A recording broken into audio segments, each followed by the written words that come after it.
Hey, it's Greg Stanley. If you're listening to this podcast, you know I love everything automotive.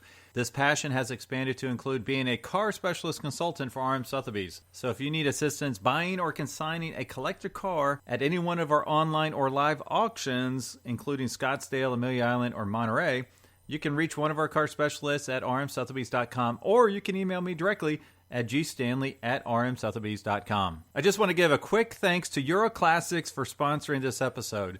Euro Classics is all about collector cars, from servicing your new BMW M5 to prepping your Porsche for the racetrack to executing a total restoration on your favorite classic. They do it all from routine maintenance to performance upgrades to appraisals and everything in between. You can learn more about its owner, Dale Oaks, by listening to episode number 65 of this podcast. And you can find Euro Classics in the Kentucky, Ohio, Indiana service area and online at euroclassics.com. Classics, CLASSIX.com. This is the Collector Car Podcast, the home for the auto enthusiast. Join Greg Stanley as he applies over 25 years of insights and analytical experience to the collector car market. He will interview the experts and throw in some fun stuff as well. Well, hey, it's Greg Stanley with the Collector Car Podcast. I'm excited because I have a Shelby expert here, historian, loves everything Ford and Mustang. So I'd like to introduce our special guest today, Jeff Burgy. Jeff, how you doing today? I'm doing fine, Greg. I'm down here in Florida, and it's plenty warm. No snow. Well, that's fantastic. So I'm glad to hear that. It's actually nice and sunny here in Ohio today. So I reached out to you because I saw that you're quite the Shelby Ford Mustang expert, and I thought you would be pretty interesting to have on the podcast because I love all three of those. If you would, tell me how you got involved in those cars in general, or just cars in general, and then some of your history with the Shelby Club. Sure. Well, I'll start out with my dad. He liked cars, and I kind of went along with that. You know, we had a 55 Ford Crown Victoria that we bought new. It was a really great car. And then in 1965, he bought a Mustang. The new Mustang was out. It was a fantastic car. White Mustang convertible with a V8 console, disc brakes. It was a fantastic car. That's what I drove to my high school prom and graduation ceremonies and all that. Then in 1971, my dad bought a Boss 351 Mustang. Wow. It was getting to be quite a car, that. And he had it about a year, and then Mom decided the Boss Mustang was not that much fun riding around town, so Dad sold the Boss 351 Mustang to me. And at the time, I had about 5 Mustangs, and the collection was getting pretty big, and I was having trouble storing them all. So I thought maybe I'll decrease my collection and concentrate on one car. So I bought a 1972 De Tomaso Pantera. let me stop you for a second. So you gave me a lot of good information there. So one of your first cars you drove was a 289 4-speed 65 Mustang. Is that right? My dad's car was and then automatic. You mentioned a Boss 351, which, if I'm correct, so please correct me if I'm not, the Boss 351 was actually one of the fastest Mustangs, if not the fastest Mustangs, built up to that point. 0 to 60 time was even faster than the Boss 429, Boss 302, 428 Cobra Jets, correct? Yes, true. Yeah. Yep. It was a very fast That's really car. interesting because that was the much larger body style, and yet it outperformed the smaller cars from the earlier, the previous years, right? Yeah. It was a nice car, and that back window, I mean, it was almost flat. And when I wanted to pass somebody, I had to look around, but the only way to pass a car was just take your lane and put your foot in it and go around because you couldn't see what was out there. Right. So you ended up the pare down, and you actually upgraded out of quote-unquote Mustangs into a Pantera, right? Right. That was my Italian Mustang. So I put the Boss 351 engine in it. I had a full roll cage installed in it. I put Weber carburetors on it and polished the wheels and lowered the car and had a lot of fun. Now, those are with that car. notorious for having horrible initial quality control in place when they left the factory. Do you have any interesting stories you can share as far as having one of those back in the day when they were fairly new that you can share with the listeners? Well, actually, it was a pretty good car, but you had to read all the technical service bulletins because there were a lot of fixes as the car progressed between the different model years. They upgraded certain things in the car.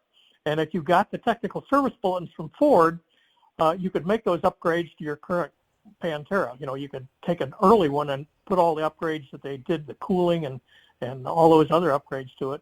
The interesting thing is I was laid off from Ford at the time, working at a job shop in Detroit called Creative Universal, and they did the shop manuals for the Pantera. And one of the issues that came up with the Pantera, they had natural rubber seals in the hydraulic clutch and the brake systems. And when they did the shop manuals, Ford took out all the European spec fluids and wrote Ford fluids in there, which were not compatible with the rubber Oops. fittings in the brake and clutch systems. Whoops-a-daisy. So if you changed the Ford fluids, you're going to weep, around those. Wow. Those Okay. Wow. That's incredible. So you have the Pantera. Then where do you go next on your, let's say your collector car adventure? Well, I love open cars. I had driven my dad's convertible quite a bit, and I had a girlfriend back in high school that had a Mustang convertible, so I really liked convertibles. Well, and I had a couple Sunbeam Tigers, which of course were open cars. So I want to do a Cobra kit car. I want to be in a Roadster and have something open air. So I sold the Pantera and kept the Boss 351 engine and started working on my process to get a Cobra replica. All right. And then I know you got started with the Shelby Club fairly early on, correct? Yes, I bought my first Shelby in 1971, and then the Shelby Owners Association was going on, so I joined that club, and then they eventually dissolved, and SAC, or the Shelby American Automobile Club, started in 1975, and I joined that club, and I was on the board of directors of that club for about 30-some years. And we have a national convention every year, and we rent a racetrack each year so the guys can get out and exercise their cars in safety. And I've had a lot of fun doing that, and met a lot of really nice people, and seen a lot of racetracks around the country. So let's go ahead and get the plug in for 2021. Do we know where the next meet will be?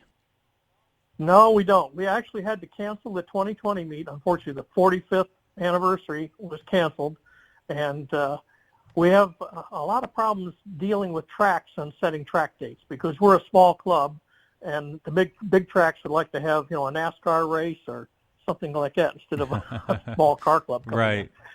Even though we have 5,000 members, we only get maybe 1,000 come to a convention, so that's pretty small potatoes for a big race. Yeah. track. So now, what was the first Shelby that you bought? I have to know that. It was a 1966 Gt350, serial number 1206. I looked for one for a couple of years because back in those days, the Hertz cars were considered to be less valuable than the non-Hertz cars. Shelby built almost 1,000 GT350H cars, and most of them were painted black. And I didn't really care for black. It's a beautiful color, but it's really tough to keep clean. And I loved white because my dad's white convertible in white. My mother's Comet Caliente had been white. And so I bought this 66 Shelby. And I remember driving it home on a windy road and thinking, boy, I am sitting on top of the world. And a week or so later, I stepped into the back seat to put the back seat up because the early Mustang Fastbacks had a fold-down back seat, and almost fell through the floor. So I guess I didn't do my due diligence on checking the underneath the car. I was just too excited about actually owning a Shelby. And I thought, well, I've got one it's not a Hertz car, and I got a pretty good deal on it. And one day at the quarter car wash, I was painting or spraying it down, and there was paint blowing off the doors. So I decided I had to go and get it painted. So I had the whole car painted. When they started saying it down, I said, well, there's gold stripes on this car underneath the blue stripes. So it had been a Hertz car. Wow. And what year was it that this occurred? Well, that was 1971 when I bought that car. So the car is only 5 years old, and it had a repaint that was going bad? Well, Michigan and Ohio, we're in the Rust Belt. Oh, that's true. And, back in those days, you drove them year round. I mean, I actually, I took that Shelby and put it away in the winter and drove the Boss 351 for my winter car. Did you put snow chains on it? No. That would have been really great. Let's get a picture of that. Wow. Okay. So you're driving around in your GT350. Did you repaint it back to the original Hertz colors? No, I have painted it white with blue because at that time, putting the gold stripes on it would have devalued it. These days, everybody loves the Hertz cars, and actually because they're black, that's a very popular color for a collector car. And these days, there's not really any price difference between a Hertz car and a non-Hertz You know, it's so car. funny you say that because I was at the RM Sotheby's Elkhart sale a couple weeks ago, and there was a 66 Hertz car, and it was one of the first 80 that was 4-speed, which is tremendously desirable, and it was the black with the gold. Sure. And they had the estimate, I want to say 225 to 250, and I was like, I've never seen one sell for above 175 or so, and so I thought that was an aggressive estimate. And it had a replacement block with it was a 67K code replacement block. I'll be darned, that thing hammered for 235 or 245. It was like right in the middle of estimate. So you're right. There is not a difference nowadays between, the Hertz cars and the regular cars, unless it's an automatic. Then folks don't want the automatic as much as that makes a difference. Right. That first Shelby of mine, I lowered the front end, dropped the upper control arms like Shelby did on the 65 cars, added a rear sway bar, bigger tires and wheels, put a roll bar in it, and used to autocross it quite a bit. Well, I ended up selling it, and part of the reason for getting rid of the Shelby and the Tigers and all that was the Shelby was pretty rusty. And one time I was at the track at Nelson's Ledges, and I came into the pits after a couple of hot laps, and I noticed the back window moldings were popping out. So, boy, this thing is just getting a little too loose. So I sold that car in 1975. Sold it for twice for what I paid for it. I did really great. Yeah. Well, here last year on Bring a Trailer, my old Shelby, which is now not a concourse car, it's a clapped out race car, sold for $110,000. Were you the winning bidder? No. You could have had it back in your garage. Wow. Okay, so yeah, well, I'd love to have that Pantera back, I'll tell you. But, yeah, so whoever owned your car most recently had turned it into basically a road racer. Yeah, it actually went through a couple owners, and then probably 10 or 15 years ago, somebody had turned it into a open track car. And now this is called the Collector Car Podcast. So do you have any collector cars or Shelbys in your garage right now? Well, my collector car would be my 289 FIA ERA Cobra replica. It's got the Boss engine that I took out of the Boss Mustang and out of the Pantera. Oh wow, you still have it. Most of that engine with the Weber carburetors is in that car, and again, it's all modified. I just don't do concourse. I like to drive my cars, have fun with them, and take them to shows and run them on the track. So it's set up for track. I've got a roll cage in it, side bars in it that I designed, and the roll bar typically on a Cobra, the 289 Cobras, the roll bar was braced to the front. And the 427 Cobras, it was braced to the back. Well, mine's braced in both directions. You could pick that car up with a hook by that roll bar. Well, that's really great. So now, how long have you had that Boss 351 engine? Well, since new, 1971. That's really cool. That's cool to see that you hung on to that throughout all these different cars that has gone in and out of. So, all right. Well, that's really cool. Now, is there a car that is on your wish list currently that you're actively seeking? Well, I'm looking to buy back my 1957 Thunderbird. I had one. I bought it in 2002, just before I retired from Ford. And when I moved to Florida, I had a 3-car garage and an enclosed trailer and a lift. So I had room for about 4 or 5 collector cars back then. And of course, my car and the wife's car sat outside in the snow. But when I moved to Florida, I moved into a condo with a 1-car garage. And I rented a garage. But I sold my 65 K-Code Mustang convertible. Oh. I sold my 57 Thunderbird, and then the Thunderbird, I gave the guy the normal deal a collector does who really loves his car. He's not getting rid of it because he can't stand it. He loves it, but he just needs to get rid of it. I told him, if you ever decide to sell this car, please give me a call. 2 years later, he calls me up and says, yeah, I'm ready to sell the car. I need some money. So I bought it back, and I kept it a couple more years. And I regret selling it another time. And I've been kind of watching Trading Times, Bring a Trailer, and eBay and Craigslist to see if it pops up for sale. Wow. Okay. Well, now I have to ask because it's one of my dream cars. What were the specs on your K-Code convertible? It was a 1965 GT, Wimbledon white with a red pony interior, disc brakes. Actually, I converted it to an automatic. I got a bum leg, so some of the fun went away taking the 4-speed out of it. But it was a super car. In fact, I was interviewed by Dennis Gage on My Classic Car with that car in 2002. Oh my goodness! I think I actually saw that episode because I'm in love with hypos, And so I would go back and Yeah. see all the ones I could. So, wow, that's really amazing. That is a great car. Now, did it have the red GT stripe on the side?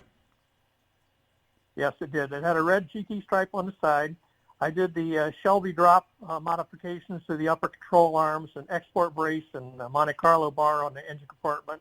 I bought an Edelbrock F4B intake, which is the runner shape is similar to a stock 4-bell Ford manifold. And I filed off the Edelbrock and then painted it black, so I had a high-rise intake on there. I basically had the 306 horsepower Shelby engine there.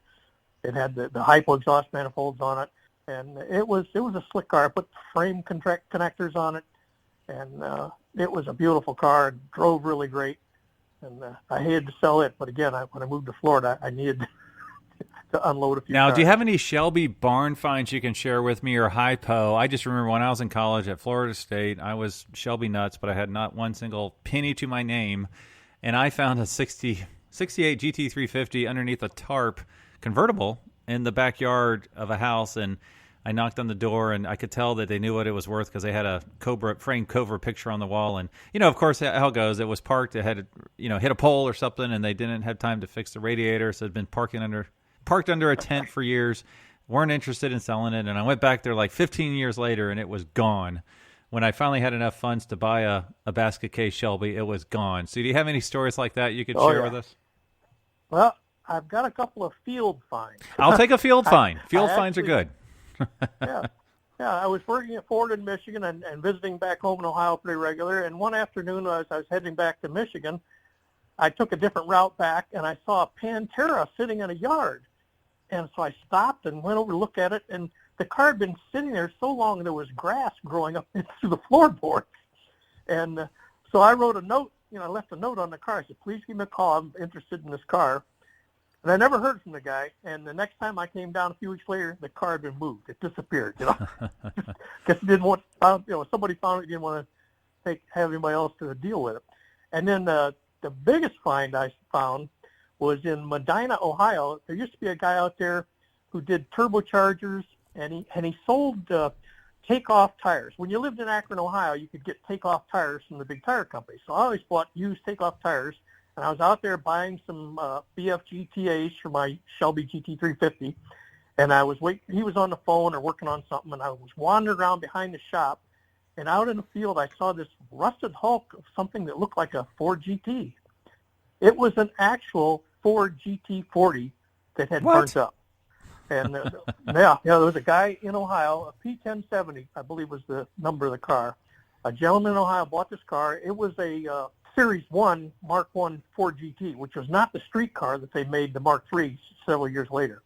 And this gentleman fueled up, and something happened, and his fuel tanks caught fire. And, of course, on the Ford GT, you're sitting right next to the fuel tank. And the guy was seriously injured in the fire. And when I saw the car in the early 70s there, it was still under litigation. And the Hulk was sold. The new car has been constructed. I ran into the guy at the Michigan Woodward Avenue Dream Cruise a few years ago. But I didn't bring that up because I didn't figure he'd want to talk. So you ran into the guy that had the fire, or that it was his car? Yeah. Wow. Yeah. He would be upset about that. That's for sure. Wow. Yeah. I'm sure he wouldn't want to talk about it. Okay. Yeah, for sure. Now, if I gave you $100,000, what would you buy for $100,000? Just to be clear, I'm not going to give you $100,000, but if I did, what would you buy? Well, I'd see if I could finagle a deal on the supercharged 57 Thunderbird. They usually go for more than 100, but maybe I get one that needed a little work. Okay. Yeah, that's fair. That way you'll get back the car you really want, the car you're searching for. Yeah. Okay. That's cool. Yeah. Okay. So you've been going to these SAC meetings for how long now? 45 years. What are some of the changes you have seen? I guess more from the fan base, So when you first went there, I bet it was probably 15 people, and now, there's probably a couple hundred people now, and a lot newer cars. Is there anything you can speak to it that you've just, I don't know, an observation you've noticed over the last 45 years as far as things that have changed either within the club or, I don't know, just the feel of the club, the participants who are in the club, the activities you guys do, anything from that respect you might be able to talk to? Sure. When the first conventions came about, we didn't have any track events. It was just a car show. and it would be a popular vote car show. And then after a few years, we migrated to where we had 2 car shows. We had a popular vote car show, and then we had a concourse. In 1971, we weren't too hot on concourse. We were all just driving our cars. The cars weren't that old. Right. They weren't that valuable, and we drove them to the events. These guys were driving 427 Cobras to the convention from, 400 or 500 miles away. And of course, these days, they started arriving on two dual axle trailers. Well, these days they arrive in tractor trailer rigs. Right. The guys got a huge GMC vehicle of some kind. Looks like a Wells cargo truck with a bed on the back of it, or a tilt bed. And the guy's got a fortune in equipment to haul his car around. And the first couple of conventions, there was nobody there with a tent. There were no setups like that. And the people have gotten older. A lot of us were in our 20s and 30s back in the 70s, and of course we've gotten much older now. A lot of us are in our 70s, got gray hair, and unfortunately some of us have sold our original Shelbys we used to have. Some of the guys hung on to them. Of course, Shelby built some newer cars in 2006, 7, 8, and up until present, and we have a lot of those cars coming to the conventions, and those cars are a little more comfortable to drive than a 1965 or 66 Gt350 that just has side pipes and no air conditionings and windows that you have to roll down. The new cars have got power steering, power brakes, air conditioning, Mach 460 sound system, and they're comfortable cruisers. The people are having fun with Yeah, it's back to able to drive it every day and take it to the track and drive it home. It's much more the reliable type of car that you're talking about. Well, that's really cool. So you definitely have a lot more of the newer generation than participating at the club meets now, correct? Yes, we do. Yep. Yeah. And we're getting some of the younger people, not as many of the young people as we need. I belong to a bunch of car clubs, Thunderbird Club and the Mustang Club and the Cobra Club and the Shelby Club. And a lot of our members are, getting older. Right. Yeah, definitely need to engage that next generation to keep things going. Hopefully they can afford some of the Shelbys. So, yeah, that's probably the biggest thing. Is got to afford the old ones. So, well, that's cool. Yeah. Well, one thing I like to do at the end of these, and I think I gave you a heads up, is I'm bad about not giving a heads up. Yeah. So it's a little game I call Keep, Cash, and Crush. So I pick out 3 cars for you, and you have to tell me which one you want to keep forever, and there's no T-Birds in this one, which one you want to cash in, and then which one you don't mind sending to the crusher, which if I do my job right, you don't want to send any of them to the crusher, but you're going to have to pick one, okay? Okay. All right, so I made this really hard on you. Like I would really struggle on this one. So I'm giving you 3 Shelbys. They're all basically the same price point, so but that doesn't make it any easier. Let's see. Let's start with a 65 R model GT350, most iconic Shelby out there probably, or Shelby Mustang out there. For sure. And then the next one, let's make it a 63 Shelby AC Cobra 289, obviously, with being a 63. And then the last one, which I think is probably one of my dream cars, is the 1966 GT350 Convertible, one of 4 ever built. You can pick your color. Of those 3 cars, which one would you keep forever? Which one would you cash in? And then which one you don't mind crushing, which I know you'll mind, but we'll have to do it anyways. Yeah, just to review, 65 Shelby GT350R, 63 AC Cobra, and then the 66 GT350 Convertible. Boy, that's so tough. All right, I'd keep that convertible because I love convertibles. I really love those 66 Shelby convertibles. And probably the red one would be the one. Yeah, that red one just sold a couple years ago, I think for like $740,000 or so, right? Yeah, getting up there. Yeah, and the green one sold a couple months ago for $1.3 million, I think, 1.2, something like that. Yeah, that green one, I've seen that car around since the 70s. The guy brought that to one of the Shelby conventions in the 70s. And that was a shame. And the blue one, too, which was at one of the early Shelby conventions. John Aspach had that one also. That's a shame. He had such a beautiful collection of cars. So I guess then I'd sell the Cobra because it's probably going to be worth close to $1 million. It crushed the R model. Oh, crushed the R model. Okay. Wasn't expecting that, but I appreciate it. That's bold. That's awesome. They keep getting close to $1 million, but Well, I think one just went for 1.2 here recently. Actually, one just went for 3.7, I think, but it was the Ken Miles car, the very first one, which you can understand that. So they're not all worth that now, obviously. No. So not every green '67 Mustang Fastback's worth 3.7. Totally agree. Totally agree. Yes. Well, thank you so much for joining our podcast. Thanks for listening to the Collector Car Podcast. Don't forget to give us a nice rating on iTunes and be sure to follow us on Instagram and everywhere else at the Collector Car Podcast.